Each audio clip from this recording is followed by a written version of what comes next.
ज्योतिष कभी भी ये टेक्निक नहीं है कि किसी का प्रिडिक्शन या फ्यूचर जाना जाए। जो लोग समझते हैं कि मेरा कल का फ्यूचर क्या होगा, अगर मैंने पूछ लिया और कभी कुछ ऐसा हुआ तो मैं वो चीज़ एक्सेप्ट नहीं कर पाऊंगी। लेकिन ये हमेशा ना एक टेक्निक है लोगों को जानने का। जब मेरा बर्थ हुआ था मेरे फादर इन चीज़ों को मानते थे। तो हमारे पास एक मंदिर होता था कालीबाड़ी, जमशेदपुर की हूँ मैं। तो कालीबाड़ी में वो डैड जाते थे फादर मेरे। वहाँ से जब मेरा बर्थ हुआ तो टाइम वाइम लेके गए उनके पास। वो जो बना के दिए पथरी में आज, वो मुझे तब मैं 15-16 साल की थी तो मुझे अलमारी के अंदर से निकला। पेपर ऐसा फोल्डेड था बढ़िया सा, छोटी छोटी हैंडराइटिंग में उसमें ईयर वाइज लिखा था कि क्या होगा, कैसे होगा, कहाँ रहेंगे, फादर के ऊपर इम्पैक्ट क्या होगा, पेरेंट्स के ऊपर इम्पैक्ट, हमारे कितने सिबलिंग्स होंगे, यहाँ तक मैं लिखा था और 100% एक्यूरेट। मैम, ग्रह में हर एक ग्रह में एक ऊर्जा होती है। अब जैसे हम सूर्य की ऊर्जा की बात करें, चंद्रमा की ऊर्जा की, अभी आप एक छोटा सा उदाहरण समझिए कि जो पत्नी होती है वो कैसे कहती है कि मुझे ना सब कुछ ठीक नहीं लग रहा है, तो पति कहता है अरे ठीक तो है, ठीक तो बैठा हूँ मैं तेरे साथ, तो पर फिर भी वो ठीक नहीं लग, उसे क्या महसूस हो रहा है ऐसा। तो वो जो ऊर्जा होती है ना प्लैनेट की, क्योंकि पृथ्वी को चंद्रमा से डिफाइन होती है शीतलता, कि आदमी कितना भी क्रूर हो पर औरत सब लोगों को संभाल सकती है। आजकल चीटिंग बड़ा ही आम हो गया है। तब कुछ लोग माफ़ कर देते हैं, रिलेशनशिप में रुके रहते हैं, ओपन मैरिज हो गया, ओपन रिलेशन, सिचुएशनशिप, जो कुछ नाम दे देते हैं लोग। पर चीटिंग को अब चीटिंग भी नहीं मानते, रिलेशनशिप खुला हो गया। तो क्या एस्ट्रोलॉजी ये हमें पहले बता देगा कि बंदा चीट करेगा या मैं चीट करूँगी? हेलो एंड नमस्कार, मैं डॉक्टर मधु चोपड़ा बोल रही हूँ जूहू से। और आज मेरे साथ एक बहुत ही वेल नोन हस्ती हैं जो जो नॉर्मल लोगों की तरह नहीं है। क्यों? क्योंकि वो आध्यात्म से जुड़ी हुई है, वो फ्यूचर, पास्ट, प्रेजेंट, इन सब चीज़ों की बातें करती हैं। तो आप माने ना माने, पर इसको हम कहते हैं अंग्रेजी में एस्ट्रोलॉजी, और नॉर्मल भाषा में क्या कहते हैं इसको? ज्योतिष। ज्योतिषी। तो ज्योतिष विद्या एक साइंटिफिक विद्या है, ये मेरी समझ में वही है कि ज्योतिष विद्या एक साइंटिफिक विद्या है। उसके पीछे मैथ्स है, उसके पीछे साइंस है, उसके पीछे रियलिटी है। तो आइए मिलिए मेरे साथ। आई है मिस ज्योति झा, दरभंगा की हैं, इनको लोग जानते हैं एज एस्ट्रो ज्योति झा। तो आप इसी नाम से आप पहचानेंगे उनको, पर मेरे पास आज ये ज्योति है। तो ज्योति शुरू करें आज? जी ma'am, thank you so much for giving such a nice gesture. चलो good, I am glad you here. क्योंकि मैं बता दूँ पर एक ज़माना था जब मैं नास्तिक थी और इन चीज़ों को मानती नहीं थी कि अपने कर्म करो और उसके फल पाओ, यही मैं समझती थी। फिर कुछ ऐसे हालात हुए तो जब मुझे मेरी रुझान एस्ट्रोलॉजी की तरफ हुआ। मैं काफ़ी छोटी थी और क्यूरियस थी। फादर से मैंने पूछा हाथ पे लकीर क्यों? What is importance of these lines? It's not just to fold hands. तो कहते सीख लो, और एस्ट्रोलॉजी गुरु जी बुलाए, उनके साथ गए। बहुत बढ़िया लगा मुझे। तो वो कहते इसकी कई एक लेसन के स्कूल्स ऑफ थॉट्स हैं। मैंने केरों को किया, कहते अभी और करना हो तो मैं मेरी सेटिस्फैक्शन हो गई थी क्यूरियोसिटी का। तो आप कैसे एस्ट्रोलॉजी में आ गई? आप क्या करती थी? कैसे इसकी तरफ खींच गई? दरभंगा से बॉम्बे आ गई? ये अपना जरा संक्षेप में स्टोरी बताएं। Thank you ma'am. एक्चुअली मेरी जो जीवन की जर्नी रही वो बहुत सिंपल रही है, बहुत साधारण, कुछ भी ऐसा बड़ा जो मुझे एस्ट्रोलॉजी की तरफ पुश करे ऐसा नहीं था। तो एस्ट्रोलॉजी ने मुझे चूज़ किया, जिसका कारण शायद मुझे इसके यहाँ पर आने के बाद पता चला।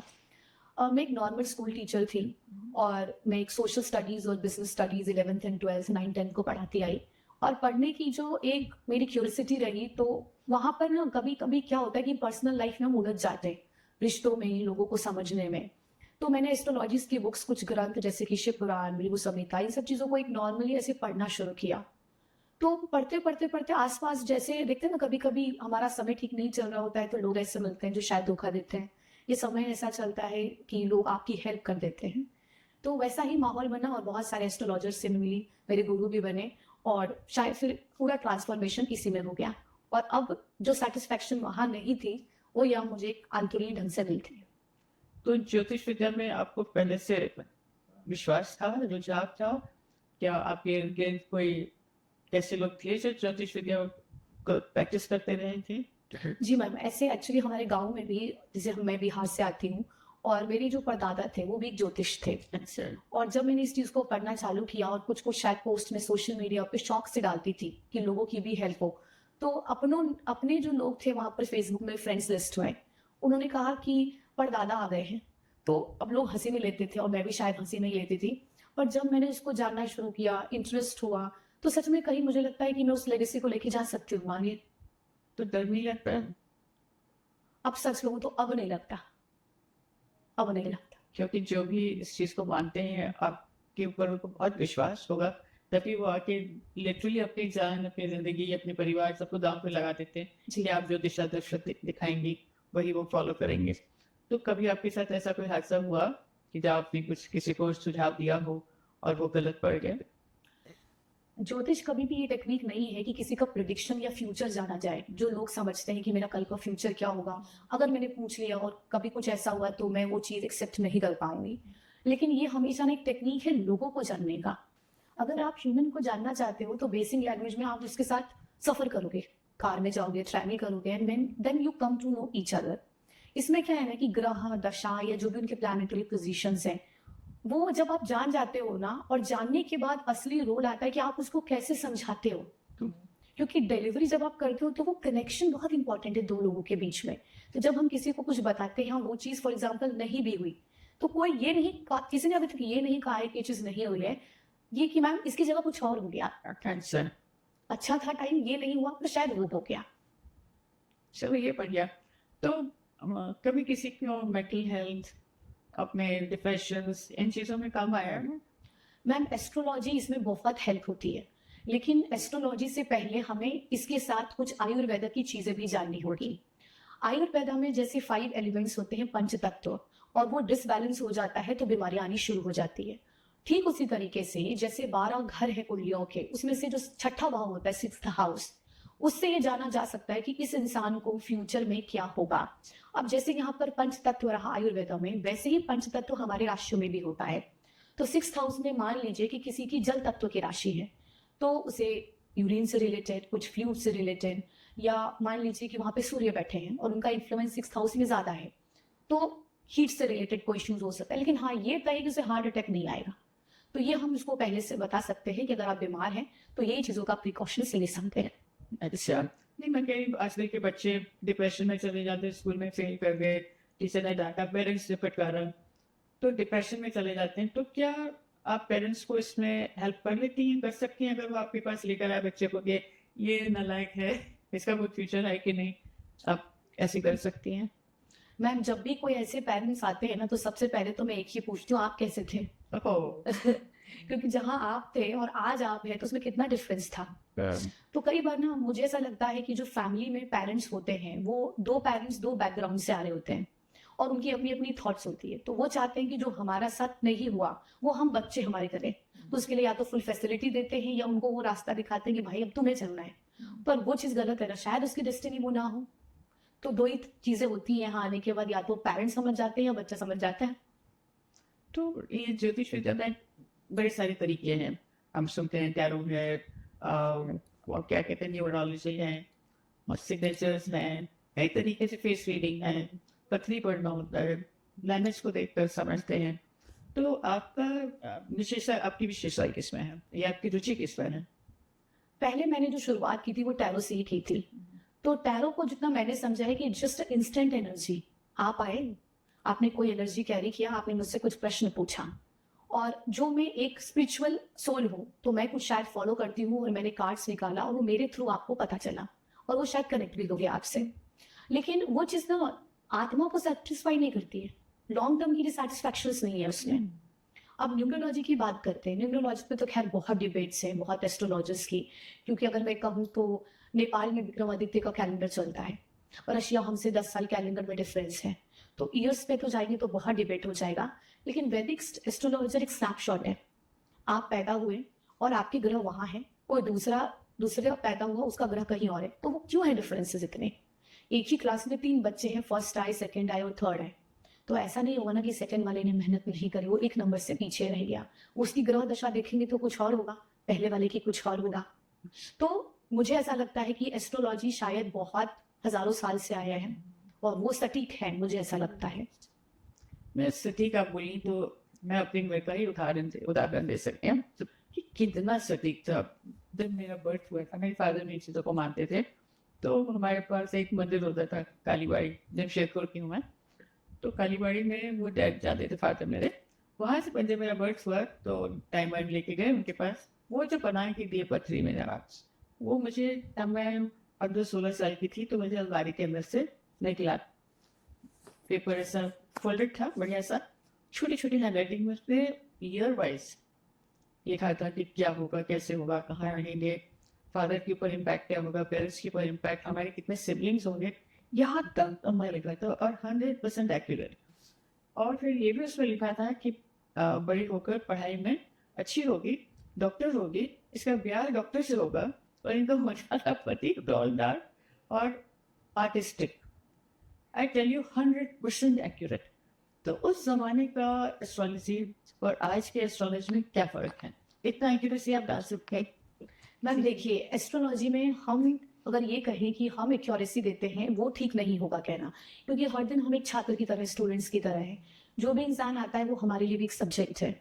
जब हम उसको कोई भी चीज़ समझाते हैं और उसे समझता है कि हाँ पास्ट में मेरे साथ ऐसा हुआ और प्रेजेंट में ये चीज़ मैंने उसको कुछ गाइडेंस दिया है, तो कुछ प्रिकॉशंस ले ले, तो वो चीज़ वहां पर रुक जाएगी। तो मुझे ऐसा लगता है कि हम कुछ बोलेंगे, इससे बेटर है कि जब क्लाइंट्स का फीडबैक आता है तो वो एक सेटिस्फैक्टरी फीलिंग है। तो इसमें हम नहीं कह सकते कि कितना एक्यूरेट है, लेकिन हाँ, पहले इसकी कंपैरिजन और अभी के कंपैरिजन जहां तक मुझे लगता है कि बहुत सारी एस्ट्रोलॉजी जो आप इंस्टा पे अकाउंट पे देखेंगे, कहीं पे भी सोशल मीडिया में, वो सिर्फ एक प्रोफेशन के लिए करने लग गए, कंप्यूटर से निकाल लेते हैं, कंप्यूटर से निकाल देते हैं। तो अगर 4 जनों का जन्म उसी टाइम हुआ तो चारों की किस्मत एक एकदम नहीं होगा ना। अब अंबानी जी भी हैं, उनके दोनों भाई हैं, उनके कितने डिफरेंस है। अब जुड़वे बच्चे भी होते हैं, उनके भी डिफरेंस होते हैं। अब गॉड को किसी ने देखा नहीं है तो हम ये भी नहीं कहते गॉड है, नहीं देखा है तो हम ये भी नहीं कह सकते नहीं है। तो इसके लिए energy neither created not destroyed, उसी का सब कुछ है। एनर्जी को कैसे आप इससे रिलेट करती हैं, एस्ट्रोलॉजी से? अध्यात्म से तो है जी पर ज्योतिष विद्या से कैसे एनर्जी रिलेट कर? मैम, ग्रह में हर एक ग्रह में एक ऊर्जा होती है। अब जैसे हम सूर्य की ऊर्जा की बात करें, चंद्रमा की ऊर्जा की, अभी आप एक छोटा सा उदाहरण समझिए कि जो पत्नी होती है वो कैसे कहती है कि मुझे ना सब कुछ ठीक नहीं लग रहा है, तो पति कहता है अरे ठीक तो है, एक तो बैठा हूँ मैं तेरे साथ, पर फिर भी वो ठीक नहीं लग, उसे क्या महसूस हो रहा है ऐसा। तो वो जो ऊर्जा होती है ना प्लैनेट की, क्योंकि तो ये स्टोन असल है, नकली है, कांच का टुकड़ा है, ये कैसे समझ आएगा? देखिए मैम, स्टोन को जानना वो एक बहुत बड़ा सामंजस्य है, बहुत बड़ा सामंजस्य है। और इसका राज तो मुझे लगता है बड़े बड़े एस्ट्रोलॉजर्स भी नहीं जान पाते हैं, क्योंकि वही सेम चीजें कहेंगे अच्छा क्रिस्टल एंड क्लियर की तरह दिख रहा है तो ये 1 लाख का है, और वही चीज आपको 10,000 में भी मिल जाती है। तो इस ये तरीका तो अगर मैं कुछ भी कहूंगी ना तो वो शायद आज सटीक नहीं बैठेगा। तो वो राज है और शायद मुझे लगता है वो राज बनकर ही रह जाएगा। तो सपोज जैसे बोले किसी ने नीलम पहनी तो काला, तो मुझे कैसे नीलम तो बड़ा खतरनाक स्टोन माना जाता है, तो कैसे पहना जाए, कैसे, क्या सोच कर, क्या उसका कोई एक तरकीब है कि आपको नुकसान भी ना हो, क्योंकि वो तो बहुत घोर नुकसान होता है, फायदा किया तो बहुत अच्छा होता है। सबसे पहली बात तो नीलम हमको सजेस्ट ही नहीं करना है, जब तक कि ऐसा बिल्कुल भी 100% हर फैक्टर्स को देखकर ये नहीं समझ में आता है कि हाँ इसको नीलम देना ही है, क्योंकि नीलम को सैटर्न है, उसको आप हल्के में नहीं ले सकते। और आजकल कलयुग में राहु और शनि का ही चलन है ना। तो जब भी अगर किसी को भी लगता है कि थोड़ा सा गड़बड़ है कुंडली में और हमें इसको नीलम जो है इनको बताना है, तो मैं कहूंगी नीलम की जगह सब्स्टिट्यूट एमेथिस्ट को रखिए, जो नुकसानदायक नहीं है। इसको बच्चे भी पहन सकते हैं, बूढ़े भी पहन सकते हैं, और हर तरीके के इंसान को ये सूट करता है। इससे बड़ा नहीं इफेक्टिव, हाँ, जैसे होम्योपैथी में बेलेडोना। चलो ठीक, बताइए एस्ट्रोलॉजी बहुत लोगों को समझ नहीं आती, बम्बो जम्बो समझते हैं कि क्या बोल रहे हैं, 4 जनों के पास जाओ तो 4 अलग बात बोलते, पथरी वही है लेकिन 4 एस्ट्रोलॉजी 4 डिफरेंट किस्म का कहते हैं बातें। जैसे डॉक्टर में भी होता है, बीमारी वही है, 4 डॉक्टर के पास जाओ तो 4 अलग डिफरेंट उसका अलग डायग्नोसिस मिल जाता है। तो इसमें कैसे कोई नॉर्मल आदमी डिसाइड करे कि ये अच्छी है, इन्हीं के पास चलें? रैंडमली जब भी आप किसी एस्ट्रोलॉजर्स को मिलते हैं या आप चयन करते हैं कि मुझे इससे बात करनी है, तो वहां पर सबसे पहले आपका एक कनेक्शन आया, और वो कनेक्शन का कोई नाम ही नहीं है। अब मैं फिर से ऊर्जा से डॉक्टर से जोड़ूंगी, तो जब भी आप किसी भी एस्ट्रोलॉजर से बात करें तो मुझे लगता है कि वो कनेक्शन इंपॉर्टेंट होना चाहिए। कई बार रिश्तेदार वो नहीं निकलते हैं जो शायद पड़ोसी निकल जाते हैं। तो this is all about the connection, कि आप जहाँ पूछ रहे हैं, जो आपको बता रहा है, वो सच में आपको कनेक्ट कर भी रहा है या नहीं। तो जब भी आप एस्ट्रोलॉजर्स को ढूंढे, आप बात करें, मुझे ऐसा लगता है कि पहले कनेक्शंस ढूंढे। तो बहुत इंटरेस्टिंग आपकी बातें थी। अब मैं जानती हूँ कि आप ठहरी हुई हैं और आपका सब्जेक्ट में आपका स्ट्रेंथ है। तो ये बताएं, लोग ज्योतिष विद्या से समझते हैं कि फ्यूचर प्रेडिक्शन होता है, फ्यूचर के बारे में बताते हैं। तो क्या ये सिर्फ फ्यूचर बताता है या can it be use as a guiding force और गाइडिंग फैक्टर, कि आपको दाएं नहीं जाना चाहिए, आपको बाएं सुबह 7 बजे उठ के ये दिशा वो दशा, ये सब काम की चीज़ें हैं क्या? मैम, इसको एक छोटा सा स्टोरी के साथ समझते हैं। जब महाभारत में युद्ध होने वाला था तो व्यास जी जाते हैं, महर्षि व्यास, और कहते हैं कि देखो धृतराष्ट्र, ऐसी घटना होने वाली है जिसमें तुम्हारे सारे पुत्रों की मृत्यु हो जाएगी। तो वो कहते मुझे पहले हैं, से पता थे। हाँ। अच्छा। तो उन्होंने कहा कि अच्छा व्यास जी, आप इतनी बड़ी महर्षि हैं, आप इतनी बड़ी बात बोल रहे हैं, तो इसका तो उपाय भी होगा आपके पास, बताइए ज़रा। तो बोले इसका उपाय ये है कि पांडवों को उनका हक दे दो और कृष्ण की ना बात मान लो बस। तो जब इंसान के साथ जो चीज़ नहीं हुआ होता है उसका गुरूर कुछ अलग होता है ना। तो उसने ऐसा कुछ किया ही नहीं, युद्ध हुआ और वो हुआ भी वैसा ही। और अगर मैं यही एग्जाम्पल, या मतलब माफ़ कीजिएगा, कृष्ण की मूवी थी, उसमें साइंटिस्ट क्या कहता है कि उसने ये नहीं देखा कि मुझे भविष्य देखना है, उसने कहा मुझे भविष्य बदलना है करके उसने एक इंस्ट्रूमेंट बनाया कि मैं बनाऊंगा और भविष्य बदलेगा उससे। जबकि उसने ये देख लिया था कि ये बनेगा और मैं मारा जाऊंगा, जो कि दिखा दिया जाता है। तो जब उसने देख लिया कि मैं मारा जाऊंगा तो रोहित को अच्छे से इंडिया भेज देता इज्जत के साथ, पर उसने ऐसा नहीं किया। उसने वही किया जो उसे करना था और लास्ट में वही बाबू मारा गया। विनाश काले विपरीत बुद्धि। एग्जैक्टली। लोग ये कहते हैं काल है, काल का चक्र ये। मतलब इंसान उस पर लागू नहीं करना चाह रहा है। अच्छा, तो फ्यूचर को कैसे आप नहीं गाइडेंस कैसे देती हैं? यही कह के कि आप मुझे मानिए, मेरी बात जो मैं बता रही हूँ आपको करना होगा वैसे ही, तो ऐसे कर लेते हैं? अब गाइडेंस जब भी हम देते हैं, सबसे पहले हम ये कह देते हैं कि आने वाला समय इस तरीके से है, अगर आपके हेल्थ इश्यूज़ हैं तो पहले से मैं कहूँगी कि आप योगा करना शुरू करते हैं। पहला प्रैक्टिकल तो आप ये करें। अगर आपका शेड्यूल ठीक है तो सुबह थोड़ा 4-5 बजे उठ के थोड़ा सा वॉक कीजिए, क्योंकि जो उस टाइम की ऊर्जा है, जो सबकॉन्शियस माइंड काम करेगी, वो आपके एनर्जी को अलाइन करेगी। ब्रह्म मुहूर्त। ब्रह्म मुहूर्त। जनरली आम लोग ज्योतिष विद्या का प्रयोग पत्री दिखाते हैं एक दूसरे के, शादी इनकी ये जगह ठीक है कि नहीं, गुण मैच करते हैं कि नहीं, इनकी यहाँ शादी होगी कि नहीं, ये सब। तो क्या ये सही मायने में बिल्कुल करेक्ट होता है? क्या ये वाकई कर लेना चाहिए? क्योंकि मेरी शादी बगैर पत्री दिखाए, पर वही पंडित जी मेरे फादर को बोले कि एकदम अचानक से हुई मेरी शादी। पंडित जी बोले फादर को कि ये फूल लीजिए और जाइए, इसकी शादी इसी जगह होगी और हफ्ते के अंदर होगी। मेरे फादर बोले हो ही नहीं सकता, अभी तो हमने लड़के को देखा ही नहीं। हाँ। लेकिन आए और वाकई हफ्ते पे हो गई शादी हमारी, और सिर्फ फूल लेके कोई लेना देना, कोई तैयारी नहीं, कुछ। तो ये एक तरफ ये कि पत्नी नहीं देखे, पंडित जी ने कहा कि यही होनी है, और दूसरी तरफ ये कि जो लोग गुण मैच कराते हैं, पत्री दिखाते हैं, तो इसका एस्ट्रोलॉजी में कितना महत्व है?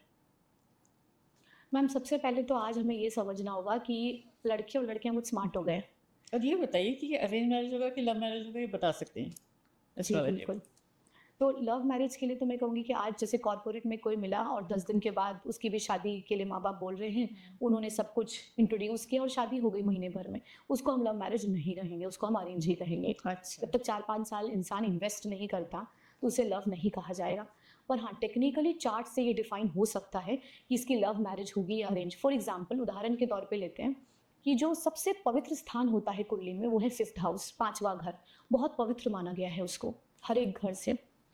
5th हाउस का वेल कनेक्टेड कनेक्शन अगर 7th हाउस में है तो यस, लव मैरिज इस इंसान की होगी। पहले से ही इसका कनेक्शन होगा, फिर ये स्ट्रक्चर में जाएगा। अच्छा। अब फॉर एग्जाम्पल 5th हाउस में मान लेते हैं कि चंद्रमा है और वही राशि चंद्रमा की कर्क है 4 नंबर, और उस वही वो 7th में भी है, वेल कनेक्टेड है, कोई क्रूर ग्रह नहीं है जो उसको परेशान करेगा, तो कोई ड्रामा नहीं होगा इसकी शादी में, कोई कन्वेंशनल नॉन कन्वेंशनल नहीं, हो जाएगी। और अगर इधर से उधर हुआ तो ये भी कहेंगे कि हाँ, अब क्योंकि अरेंज मैरिज के लिए फिर बहुत सारी चीज़ों को देखा जाएगा, नवान, 7th house, technically we have to go, तो ये देखा जा सकता है। दूसरा, जहाँ पर कंपैटिबिलिटी की बात आपने कही कि कुंडली मिलान, तो इसमें मैं आपको एक चीज़ कहूँगी, आजकल क्या हो गया है कि हम जो भी पंडित के पास जाते हैं या जो भी बिगिनर्स हैं, आपने कहा कि मुझे पत्रिका मैच करनी है, तो बोला, अच्छा चंद्रमा बहुत जगह है, ठीक है, शुक्र है, ठीक है, अच्छा ये भी ठीक है, D9 भी ठीक है, D10 सब तो ठीक है, इसका आप जा सकते हैं, अट्रैक्शन भी है, लव भी है, प्यार भी है, सब कुछ है। लेकिन एक छोटी सी चीज वहां पर बहुत सारे 90% एस्ट्रोलॉजर मिस करते हैं, जो कि 8th हाउस।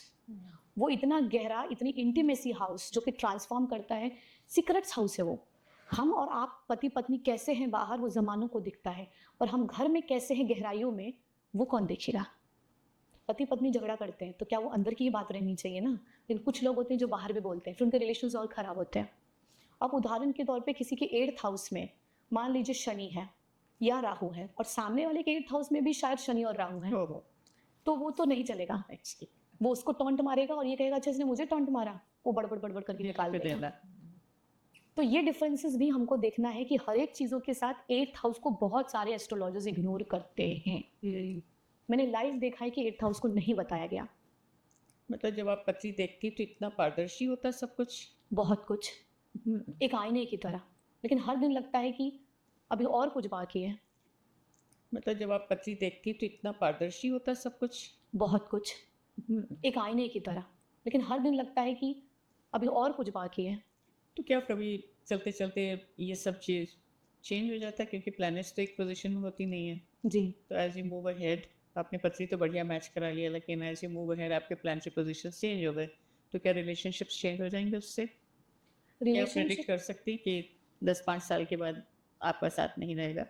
ये भी प्रिडिक्ट होता है, लेकिन जैसे मैंने आपको कहा ना कि वो 8th हाउस जो छूटता है, आपकी और मेरी as a husband and wife लड़ाई हो गई, ठीक है, हम 10 दिन बात नहीं करेंगे, पर 11वें दिन हमें प्रेम रहेगा तो हम करेंगे ना, क्योंकि गहराई और डेप्थ को हम जानते हैं। अब इसी तरीके से जब 8th हाउस आपने मिस कर दिया और अट्रैक्शन और लव में ही चले गए, तो ठीक है, शादी के बाद 3 साल तो होगा, उसके बाद वही तो हमें देखनी है जो लोग मिस कर रहे हैं, ये देखी जा सकती है। तो ये प्रॉब्लम अगर है एग्जिस्टिंग, शादी से पहले पता है इसके बारे, इसका कोई समाधान है, कोई उपाय है? मैम जनरली अगर कोई आता है, क्योंकि जब कहते हैं कि लव मैरिज है तो हम वहां से पीछे हट जाते हैं, क्योंकि प्यार है तो फिर तो सब कुछ है, वो चाय भी बनाएगा। और जब नहीं है तो हम थोड़ा सा इनको अलर्ट कर देते हैं कि पत्रिका कुछ और भी देखी जाए तो ज़्यादा अच्छा रहे। तो आज के माहौल, आज के बच्चों को रख कर सामने, उनको एग्जाम्पल बनाकर अगर हम इसी सवाल को थोड़ा विस्तार में जानना चाहें, तो अभी तो in and out of love फटाफट हो ही जाता है, in and out of relationship हो ही जाता है तुरंत तुरंत।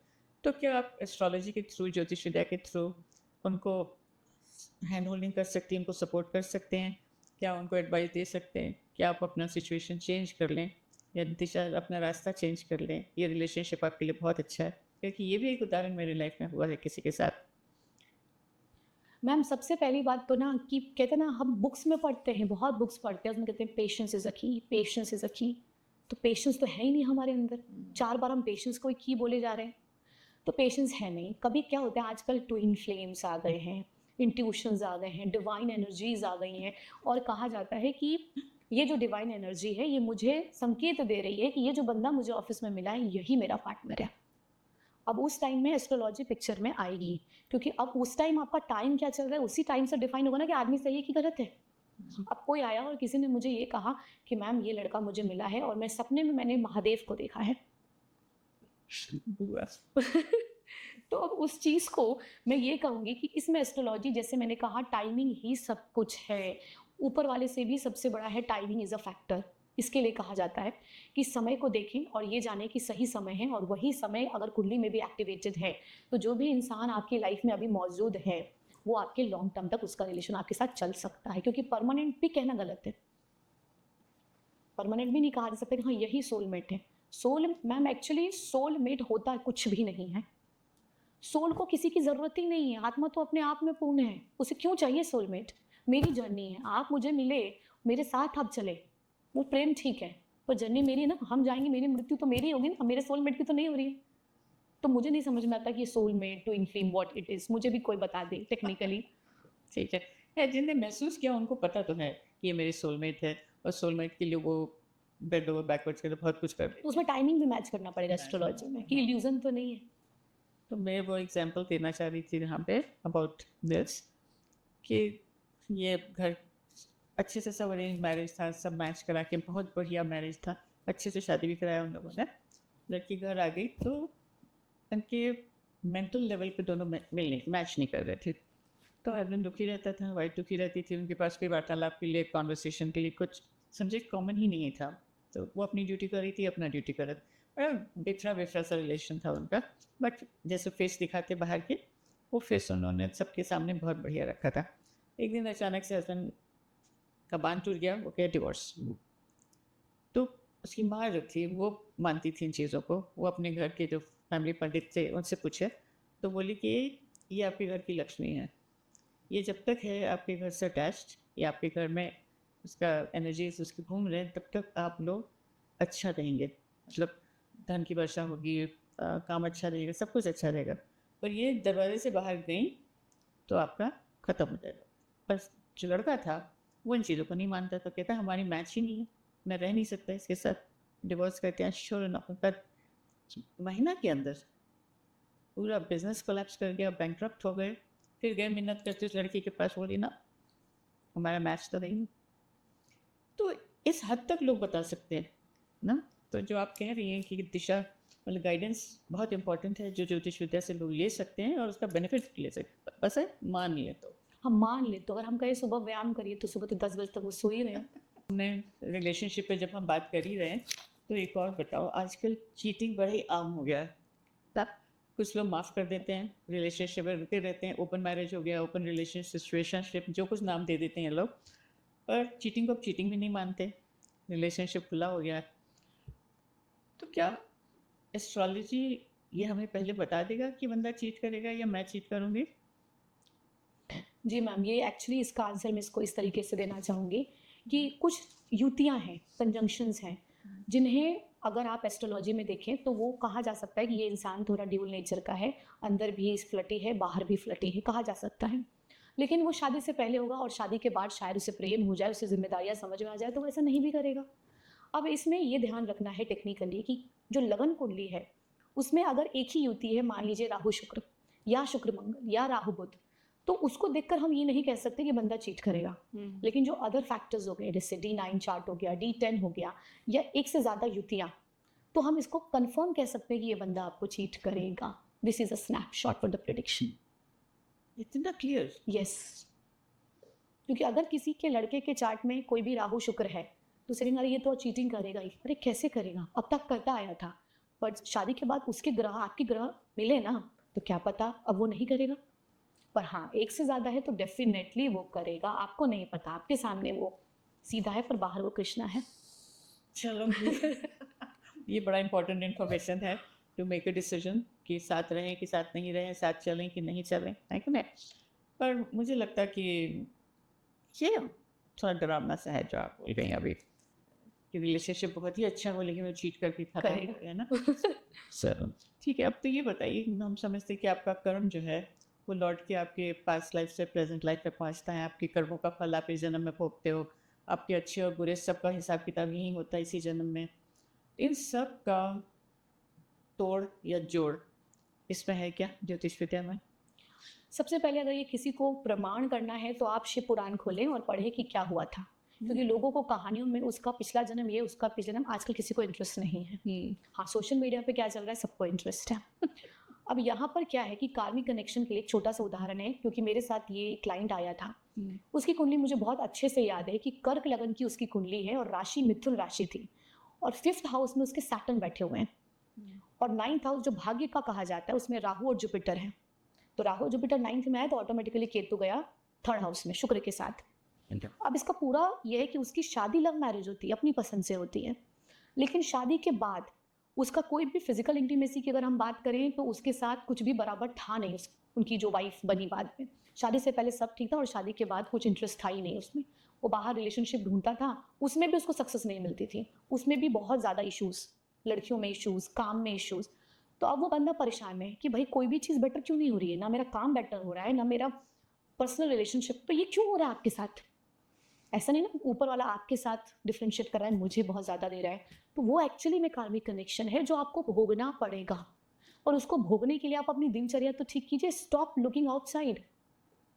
आप फिसल जा रहे हैं कार के शीशे में, अगर आपने देखा, देखना तक भी ठीक था, क्योंकि वो एक प्रवृत्ति मर्दों की हो सकती है, और वहाँ जाकर आगे जाना वो गलत है ना। तो चीटिंग तो आप कर ही रहे हो, वाइफ को नहीं पता चल रहा है, आपके कर्म को तो पता चल रहा है, they are watching 24 hours by 7। तो कार्मिक कनेक्शंस होते हैं, उसको भोगना भी पड़ेगा, चाहे आप किसी भी ढंग से भोगें। अच्छा, तो इसका कोई विधि का विधान बोल के चुपचाप से बैठ जाएं या उसका भी कोई उपाय है? सबका या उपाय कोई है। तंत्र मंत्र करें कि वो देखिए मैम, रिलेशनशिप को तंत्र मंत्र में तो हम नहीं जाएंगे, क्योंकि जैसे दुर्गा जी कहती हैं कि वैदिक मंत्र है तो तंत्र का भी मंत्र है ना? तो उसमें हम नहीं जाएंगे, क्योंकि बहुत ज़्यादा मिसकंसेप्शंस हैं उसको लेकर। लेकिन उपाय सबके होते हैं। अगर आप थोड़ा सा कैरेक्टर पे ध्यान दे दें अपना, अगर मैं कहूँगी कि मेरी चीज़ें नहीं हुई और अब मैं इस रिलेशनशिप से जाना चाहती हूँ, तो मैं तब जाना चाहती हूँ जब मैंने 200% दिया है, हाँ, तभी मैं कॉन्फिडेंट हूँ कि अब मुझे ये नहीं चाहिए। ठीक उसी तरीके से जब आप अपने निजी जीवन में कोई चीज़ लागू करना चाहते हैं, तो आपको कोई नहीं रोक सकता। आपको फ़र्क ही नहीं पड़ेगा कि आज मेरा दिन खराब गया कि अच्छा गया। वही लोग नहीं कर रहे ना।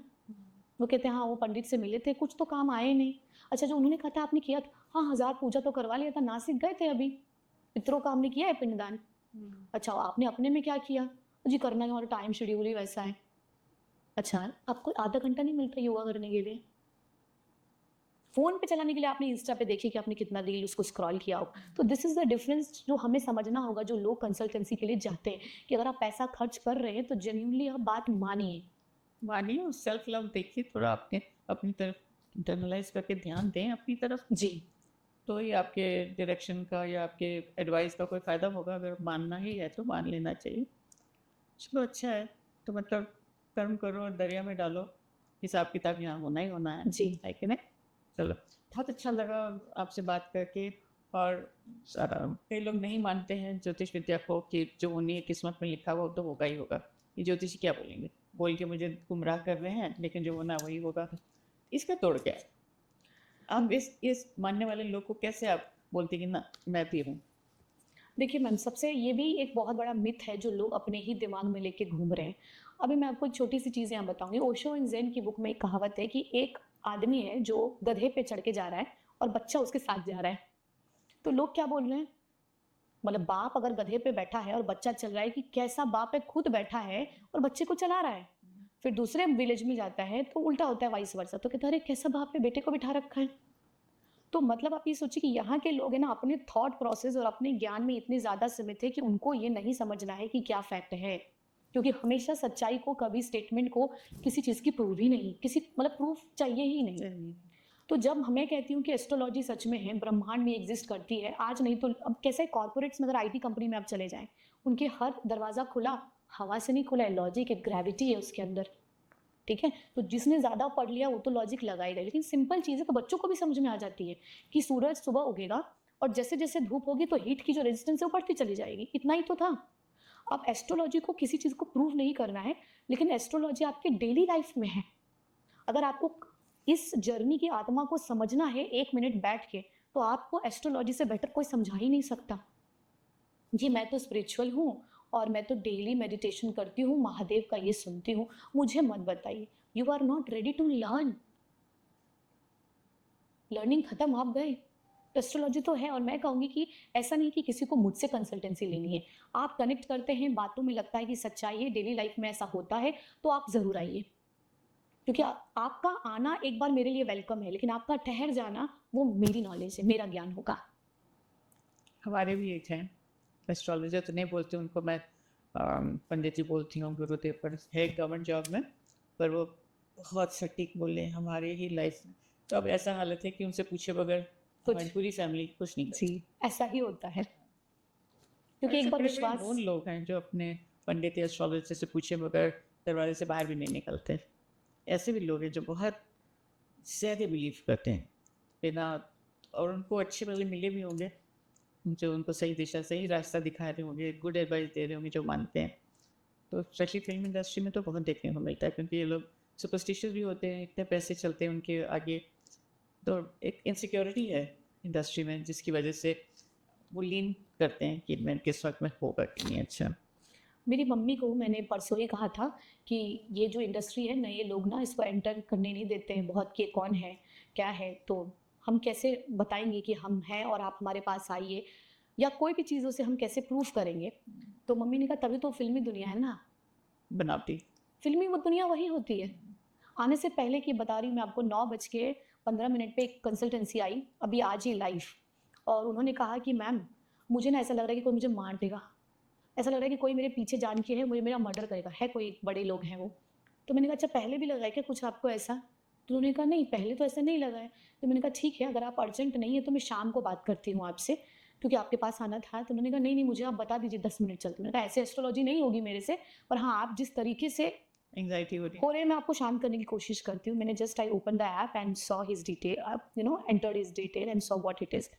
तो उनकी चंद्रमा की महादशा में राहु की एंट्री है। तो ऐसे लोगों को ना नकारात्मक प्रभाव पहले से ही एंजाइटी हो जाता है कि ऐसा हो गया तो Intuition हो जाता है। इल्यूजन हो गया। तो मैंने बोला आप एक काम कीजिए, परसों के 4 बजे तक शांत रहिए और 4:55 में आप मुझे कॉल कीजिएगा। बोले ऐसे मैडम 2 दिन? उनका 2 दिन तो रहना पड़ेगा, काम पे मत जाइए, रिलैक्स कीजिए, क्योंकि मुझे पता है 4:55 पे उसका जो ट्रांजिट होगा ना वो हाँ मैडम थोड़ा बेटर फील कर रहा हूँ। तो शायद वो ये कह देगा आपसे बात करने के बाद मैं बेटर फील कर रहा हूँ। Just here. Yeah, so you are quite capable of controlling people's beliefs and mind. Thank you. It was Thank so you so wonderful much, talking ma'am. to you and कई लोगों का आँख भी खुलेगा, दिमाग भी खुलेगा और उम्मीद भी जागेगी. जी। And you know, इस ये एक साइंटिफिक चीज़ है, मैथ्स है, इसके अंदर कैलकुलेशंस हैं. इसको मान के आगे चलना चाहिए कि ज्योतिष विद्या सिर्फ मम्बो जम्बो नहीं है, एक रियल साइंस है, रियल कैलकुलेशन है. जो अच्छे लोग हैं, जो अच्छे से जानकार लोग हैं, आप उनको फॉलो करें ज़रूर. कुछ हेल्प चाहिए तो ज़रूर लें. बड़ी खुशी है आपसे. Thank you so much ma'am for giving विस्तार में समझाया. Thank you. Thank you so much ma'am.